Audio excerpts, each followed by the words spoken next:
안녕하세요. 김민규 소장입니다. 5일 이것만은 알자에 대해서 강의를 시작하도록 하겠습니다.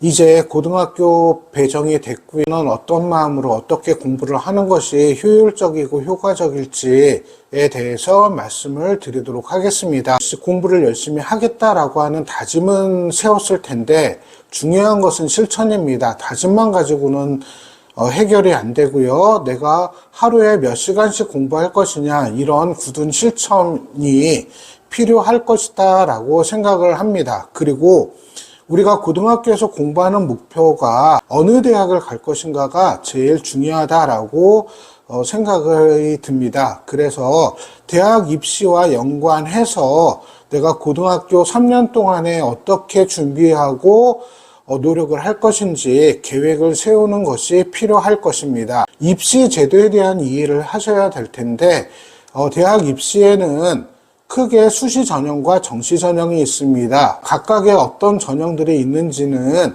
제가 앞전에 했던 여러 강의들을 좀 참고를 좀 해 주시고요. 가장 오해하기 쉬운 게 뭐냐면 모집 인원이 증가했다라고 하는 언론 기사를 많이 보셨을 겁니다. 정시 40% 정도 확대를 했다라고 하는 대학들은 서울 상위권 대학에 있는 15개 대학, 16개 대학입니다.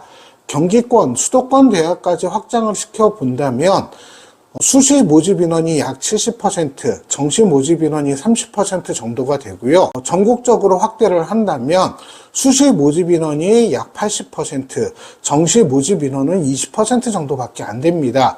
그렇기 때문에 내가 인서울권 대학, 서울 상위 15개 대학 이상을 갈 거다라고 하면 정시 40% 정도를 모집하기 때문에 정시에 대해서 좀 더 깊은 관심을 가져주는 것은 맞는데 서울 상위권 대학 15개 대학의 모집 인원이 생각보다 많지가 않습니다. 2023학년도 정시 컨설팅을 진행해 결과를 말씀을 드린다면 컨설팅을 진행했던 학생들이 80% 이상이 재수생, 삼수생입니다. 내가 정시를 가겠다라고 하는 경우에는 재수, 삼수까지 각오하고 준비를 하시기를 좀 조심스럽게 말씀을 드립니다. 고등학교 3년의 어떤 결과를 가지고 대학 입시를 끝내겠다라고 하는 경우에는 수시 쪽에 좀 더 많은 관심을 가지고 준비를 하셔야 되는데 오해하지 않아야 되는 부분이 무엇이냐면 수시에서도 수능이 필요합니다.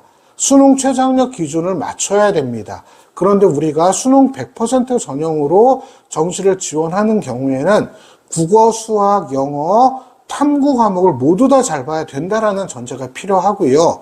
수능 최저학력 기준을 맞춘다라고 한다라는 의미는 국어, 수학, 탐구, 영어 4가지 영역 중에서 2개 영역 혹은 3개 영역만 전략적으로 관리를 한다라는 의미입니다. 수시에서도 수능 준비가 필요하다라고 하는 것들을 꼭 기억을 해주시기 바랍니다.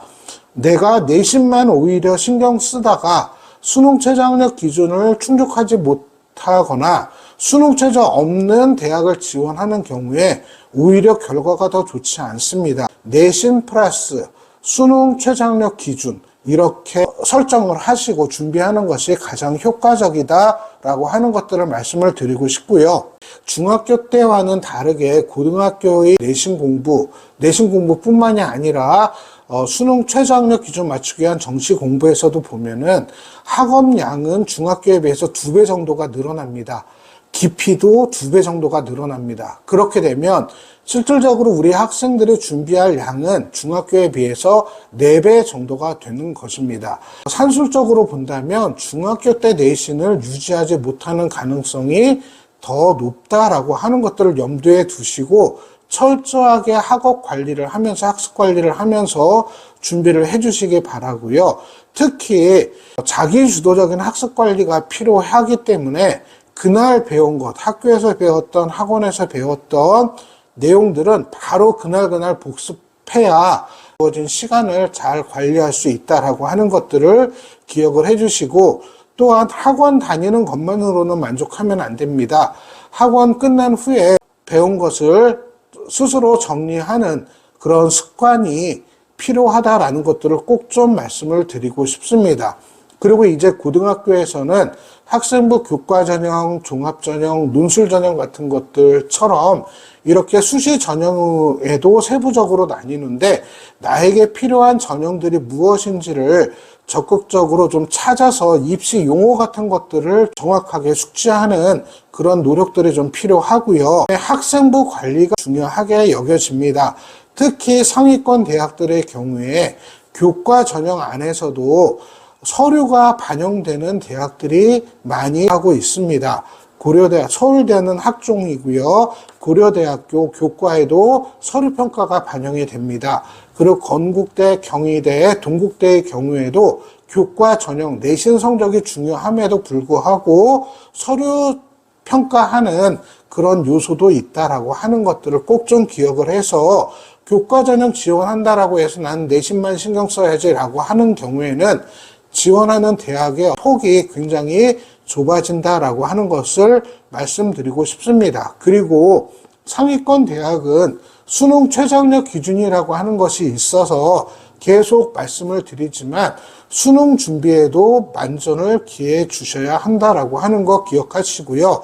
이제 3월 되면은 동아리를 선택을 해야 될 것인가, 또 수행평가는 어떻게 준비를 해야 되는가에 따라서 학생부 종합이나 교과 성적에 좌우가 됩니다. 보통 교과 성적 같은 경우에는 중간고사 성적 40%, 수행평가 20%, 기말고사 성적 40% 해서 이렇게 성적이 반영되기 때문에 수행평가에 대한 내용들도 꼭 좀 신경 써서 해주시고, 요즘에는 교과 세트, 학생부 종합전형 지원하는 경우에는 교과 세특이 중요하기 때문에 수행평가 발표 내용이라든가 교과 세특을 어떻게 이제 꾸며나가야 되는 건지는 학생부 종합전형에서 다루는 어떤 그런 평가 요소이기 때문에 학생부 종합전형을 준비하는 경우에는 교과 세특이나 동아리 선정도 중요하다라고 하는 거 꼭 기억을 좀 해주시기 바라고요.